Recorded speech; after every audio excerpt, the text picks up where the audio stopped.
Today on CityCast Boise, Caldwell Night Rodeo Week is officially on, and this year's bringing some big changes like skyboxes, higher ticket prices, and promises of an upgraded fan experience.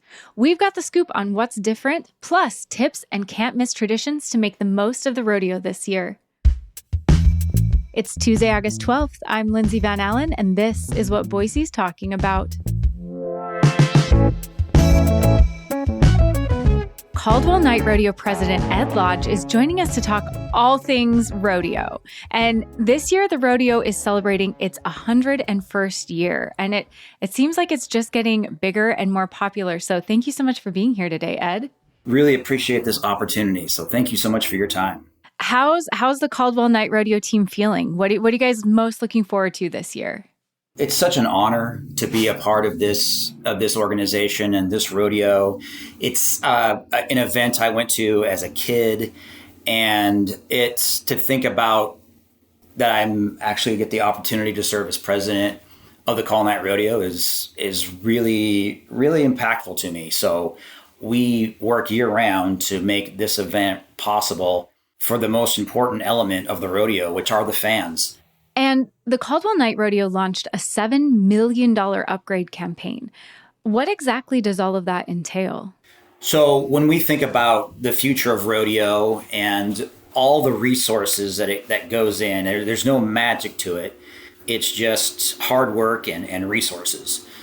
So the vision for the Caldwell Night Rodeo is to really be the top rodeo that we are. And to do that, we are looking to expand the rodeo grounds. As the sport of rodeo is growing, the fan base is growing, the community of Caldwell is growing. You know, we knew we needed to have upgrades to our facility. And so we started a capital campaign and asking the community for their help. And they have been so generous to us. And we have raised $4 million. And we have built a skybox and a new announcer stand, which is phase one. And we're going to have a couple more phases to kind of complete the arena with skyboxes. And when we think about what the Caldwell Night Rodeo brings to the community beyond just the sport of rodeo, economic development, and we have done economic impact studies, and just what is brought into Caldwell during the 5 nights of the Caldwell Night Rodeo it's around $6.5 million. Oh, wow. So we know that that's important to this community, and we want to be good stewards of this community. So giving back is, utmost importance to us. Okay, so we're in phase one this year. How long until phase two, phase three? What's kind of the timeline for the rest of the upgrades and development? So yes, we were very lucky we just completed phase one, which is the main announcer stand and 3 skyboxes on either side. We will start on October 1st of 2025 on phase 2. And in that phase, we'll have putting in skyboxes on the side of the rodeo grounds that face the College of Idaho football field.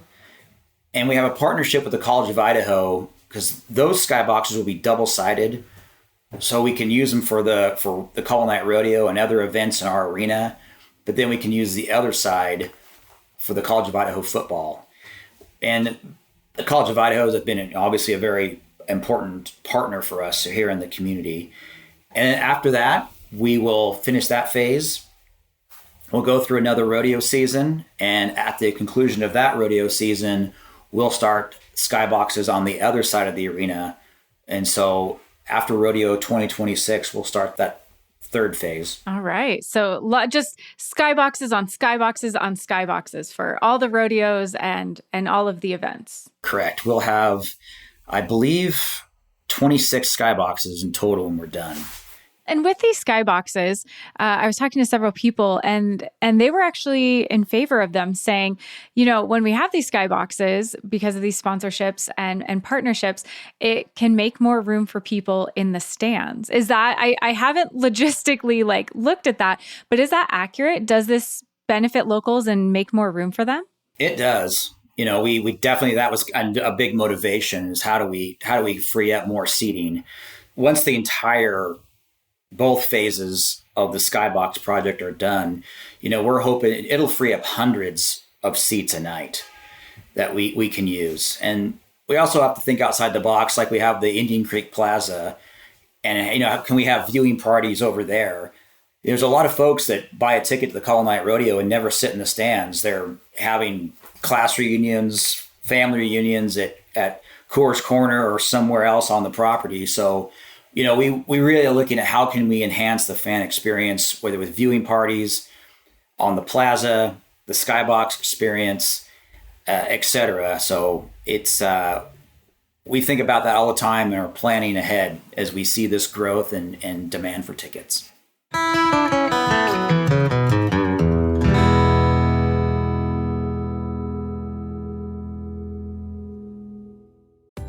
Got any fun trips coming up?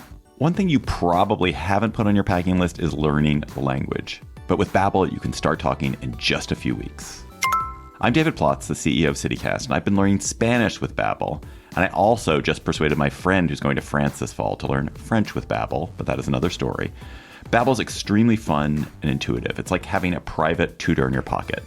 Handcrafted by over 200 language experts, Babbel's lessons are voiced by real native speakers and built with science-backed cognitive tools and interactive features to fit any learning style. I love a lot of the different Babbel features. The Babbel games for sentence building, Babbel speech recognition, which helps me get the pronunciation right. And now I'm really into Babbel's word of the day, which greets me on the homepage of the app. Every day, a new word revealed like a little surprise with a sentence to help contextualize it. It's like a daily treat for me. Studies from Yale, Michigan State, and other leading universities continue to prove that Babbel works. One study found that using Babbel for 15 hours is equivalent to a full semester at college. Look, I want you to learn another language. So I'm teaming up with Babbel to gift you 55% off subscriptions, but only for CityCast listeners at babbel.com/CityCast. Get up to 55% off at babbel.com/CityCast. Spelled BABBEL.com/CityCast. Babbel.com/CityCast. Rules and restrictions may apply. I'm curious about the cost. So you were able to fundraise $4 million, which is fantastic. And our producer is a big fan of the Caldwell Night Rodeo. And she has a receipt from 2024, and general admission with fees cost her $38. Now general admission tickets are $43. Mm-hmm. Are these phases of development increasing ticket prices, or is this 2025? I'm just curious about how that works for patrons who want to attend the rodeo. So it's a great question, and I really appreciate it. The skyboxes themselves, they're paid for through sponsorships, and so we have not passed that cost of those skyboxes on to the fan base at all. In fact, these skyboxes will help us keep general admission, ticket prices as low as we possibly can make them, and by enhancing opportunities for more sponsors. And we have raised over $1 million in just sponsorships this year. It's the first time ever we've passed the $1 million mark. And without those sponsors, that helps us keep ticket prices as affordable as we can make them for our fans. And we still have, for our seniors, $12 tickets. And, we try to do what we can to make sure that our tried and true fans can afford to come to the Caldwell and enjoy the Caldwell Night Rodeo. Well, and it just gets more and more popular every year. And I'm hearing more and more about it. There's high demand for these tickets. People really want to go and see the rodeo. And we've even gotten messages from listeners talking about how, didn't used to be this way. You could walk up to the box office, purchase a ticket day of, even on the weekend. Is this development to help make sure that everyone who wants to go to the rodeo is able to? Yeah, that's the goal. We really, we have only so much room here at the rodeo grounds, and we're trying to really think about how we can use the space we have. And I was one of those, absolutely one of those ticket buyers, and would come day of and buy from the ticket booth. And because of the popularity of the sport and specifically the Caldwell Night Rodeo, our Friday, Saturday nights are sold out. But, change isn't always easy. And with growth and inflation and all the challenges that you and I and businesses, the Caldwell Night Rodeo faces as well. But we work really, really hard to make sure that we can get that extra resource from sponsors and our long-term partners to make sure that we can keep those fan ticket prices, once again, as affordable as possible, knowing that we did have to increase some ticket prices this year. And that's not something we take lightly. We agonize over it. But at the end of the day, the two things that put on a rodeo are hard work and resources. So we're doing the best we can. When you mentioned senior tickets, are there any other little known tips and tricks like student discounts or ticket prices for locals? Or are there any other deals that people might not know about if they're still looking for tickets? I would say Tuesday night is an important night in the sport of rodeo because that's when most of the cowboys and cowgirls they're going to be there on Tuesday night. Because they want to do well that night, and that will determine what the rest of their week looks like. We have other rodeos going on at the same time that are in the area, and all those cowboys and cowgirls are traveling to those other rodeos to try to get the best score. The reality is everybody's trying to make it to the short round, which is Saturday night's performance. That's where they will get their money is on Saturday night. But earlier in the week there's a lot of important rodeo action and just as good as Saturday night on Tuesday night or Wednesday night as well. So it sounds like Tuesday night is maybe the sleeper night. Everybody's trying to get there on the weekend, but there's going to be a real show on Tuesday. 100%. Tuesday, that's when I was, as a kid, we would, be sure we were there Tuesday night because we would see all the cowboys and cowgirls we wanted to see, and that was happening on Tuesday night. So it's an important night, and I think it's a ticket price that is less than it is on Saturday night. So that's a night I think people should pay attention to for sure. Okay. And I have to ask, because you're anticipating more people this year, you're making room for more seating. That means more people are going to be driving and parking and trying to get to the fairgrounds. What's the tip on parking, or what's the situation with that? Or are there any shuttles? What's the best way to navigate that situation? Yes, that's an important question. And we are actively promoting new parking areas, which we have on the premises. If we can drive folks to the Caldwell Night Rodeo website, and all the maps are there, but we will have shuttles, golf carts, other shuttles bringing people from those areas to the rodeo grounds. It's very walkable as well.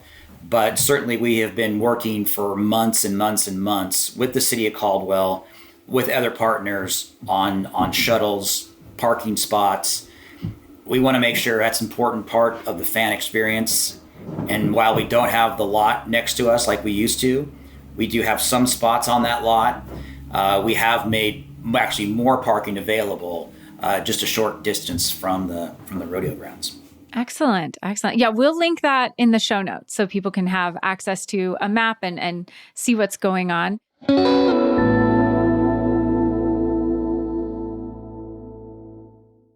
And now I have to ask you about food and drink. That's a major part of the rodeo experience. What are your must-try foods? What are you drinking? What is the ultimate, if somebody's listening and they're like, I want to go, I want to have the ultimate Caldwell Night Rodeo experience, what should they plan on eating and drinking?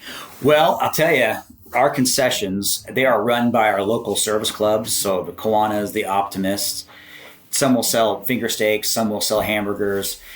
And, there's nothing, to me, it's probably a Lions Club hamburger and an ice cold Coors beer. Coors is a very important part of rodeo sponsorship and culture, but we also have local partnerships with Koenig Distillery, and Seven Devils is a official spirit of the Caldwell Night Rodeo, again supporting a local business. And if you're a wine drinker, because Caldwell is the gateway to Idaho wine country, We do have chicken dinner wine available from the Alger family here in Caldwell. And so you're going to have plenty of options, Lindsay, for all that great classic rodeo food, but all kinds of beverages that go to support local businesses as well. Yeah, no, and I think that's a great reminder that it's, you're going to see rodeo and spectacular rodeo sports, but this is also a great opportunity to support local businesses that, work within our community every day. Yeah. Well, Ed, we have lots of people in this valley who are new to the area, probably new to rodeos. So let's go over some basics, rodeo basics for people. What's the number one rule of rodeo? What do people need to know if they're going to rodeo for the first time? So I would say the rodeo grounds and the rodeo culture and the Western culture is a very inviting group of people. And we want you to come and have a good time. We want you to really enjoy something that has been a truly American tradition and phenomena for a lot of years. And when we engage in watching this event and supporting this event, we really support that Western way of life. And, you don't have to show up in the rodeo wearing, cinched jeans and a cowboy hat, but you're perfectly welcome and we're thrilled to have you, but just come comfortable and come ready to have a good time with your family. We're a family-friendly event, and we want to put on a performance that is you can bring your grandparents to, but you can bring your kiddos to as well. And I think the overarching ask is just to come and have fun and enjoy a night with some of the best cowboys and cowgirls and some of the best bucking stock. That these are all horses and bulls that perform at the National Finals Rodeo, and we're lucky to have them right here in Caldwell, Idaho. And Ed, it sounds like you've been involved with rodeo most of your life. So I know there are so many events, and this might be an unfair question, but what is your favorite rodeo event to watch, or I guess even when you were participating, what's your favorite? Yeah. So there is something about the energy of barrel racing that is just incredible. And they're so fast. I mean, that you're talking about a horse and rider that goes out, circles 3 barrels and comes back in, 15 seconds. And to see that done when it's done well, which is done phenomenally well, when you have the caliber of rodeo athlete and the caliber of horse that comes to the Caldwell Night Rodeo, it's a thrill to see. But that's the kind of when you kind of feel the energy and it gets you energized. And so I would say I was always the kid. My mother was Miss Rodeo Idaho, and so I grew up around, that great tradition. But I would say I liked them all, obviously, but there's something about barrel racing that I've always been just really appreciative of, for sure. How about you? I guess I like everything except for the calf tie. Yeah.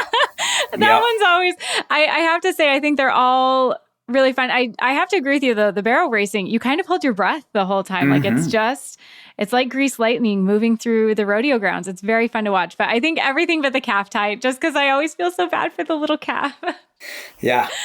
For anyone who does that event, you're doing amazing. You're doing great. That's just me. No. Yeah. Well, Ed, the Caldwell Night Rodeo is one of the biggest events in Caldwell for sure, but even in the Treasure Valley, it is so beloved. And why do you think it is so beloved by this area, so held in such esteem by the Caldwell community? Yeah, thank you. Number one, it's the people that make this rodeo. It's not just the fans. It's the Powder River Rodeo stock contractor that's been with us for 20 years, Hank and Lori Franzen. And their family and all the pickup men and the rodeo clowns, and it's such an incredible community that we get to be a part of. And this one thing that's really impressive about the Treasure Valley is we have the Caldwell Night Rodeo, which is a top rodeo, outdoor rodeo. And then we have the Snake River Stampede, which is a top indoor rodeo. Two rodeos, top rodeos, same county, same state. And you don't really see that. There are a lot of great rodeos out there, but you don't have two of the best rodeos within a few miles of each other. There's a lot of incredible rodeos, the Eagle Rodeo, the Owyhee County Rodeo. And when fans go and support those rodeos, that helps those cowboys and cowgirls who are traveling all throughout the year, trying to make money and, trying to live their dreams of traveling down the road and competing in rodeos. So it's a very tight culture and very important that we support each other. But again, we can't do any of this without fans like you and so many others that take the time and spend good money, and we appreciate that and understand that it is good money, and to come and see us every year. And we think about it every day, how we can put on the best rodeo. So when families come here, when they leave, we stand by the gates, and as they exit, we thank them for being here. And when they say that was a great rodeo, thank you so much. That means that means everything to us and gives us the motivation to start the next day and plan for the next rodeo. Well, Ed, thank you so much. I really appreciate you taking the time to come and give us some insight into this rodeo world. Well, I thank you for your curiosity, and I thank you for your questions, and thank you for your support and thinking of us. And I hope to see you here at the rodeo this year. Absolutely. I'll see you there. Before we go, I wanted to let you all know that CityCast is doing our annual listener survey, and it would really help us out if you took it. Please take the survey at citycast.fm/survey. It only takes 7 minutes, and you could win a $250 Visa gift card or CityCast swag. That's citycast.fm/survey. That's all for today here on CityCast Boise. If you enjoyed the episode, make sure and tell your friends about the show. We'll be back tomorrow morning with another great local story. You won't want to miss it.